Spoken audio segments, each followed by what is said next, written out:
પંચમહાલ પોલીસે સિમલા મરચાની આરમાં પોસ્ટ ડોડા ભરી જતા પિકઅપ બોલેરોને ઝડપી પાડી.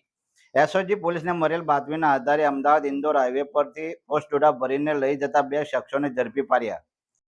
પંચમહાલ પોલીસને ગુપ્ત બાતમી મળી હતી કે એક પિકઅપ વાહનમાં ગેરકાયદેસર રીતે પોસ્ટ ડોડા અફીણના દાણાની હેરાફેરી થઈ રહી છે. આ બાતમીના આધારે ગોધરા પોલીસે તાત્કાલિક કાર્યવાહી હાથ ધરી અને અમદાવાદ ઇન્દોર હાઈવે પર એક પિકઅપ વાહનની તપાસ કરી હતી. તપાસ દરમિયાન પોલીસને વાહનમાંથી મરચાની બોરીઓ મળી આવી હતી. બોરીઓની ઝીણવટભરી તપાસ કરવામાં આવતા તેમાંથી મોટી માત્રામાં પોસ્ટ ડોડા ભરેલા હોવાનું બહાર આવ્યું હતું. આ ઘટનામાં સંડોવાયેલા બે શખ્સોને પોલીસે કસ્ટડીમાં લીધા છે.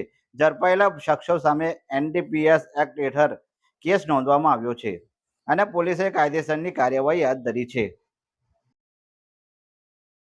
Panchmahal police range IGP Shri RV Asari સાહેબ અને એસપી શ્રી હરીશ દુધાત સાહેબ પંચમહાલનાઓની સૂચના મુજબ એસઓજી અને સ્થાનિક પોલીસના અધિકારીઓ પંચમહાલ જિલ્લામાં આગામી ગણેશ વિસર્જનના બંદોબસ્ત અનુસંધાન વાહન ચેકિંગમાં હતા.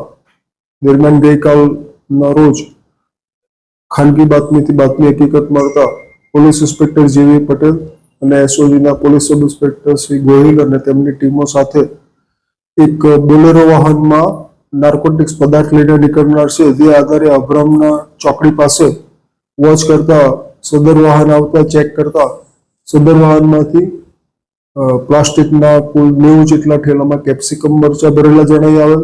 જે ખોલ્યા બાદ નીચે જોતા તેમાંથી પોસ્ટ ડોડાનો કુલ 820 કિલો ઉપરાંતનો જથ્થો મળી આવેલ, જે ગણતરી કરતા ₹24 લાખ ઉપરાંતની કિંમતનો થાય છે.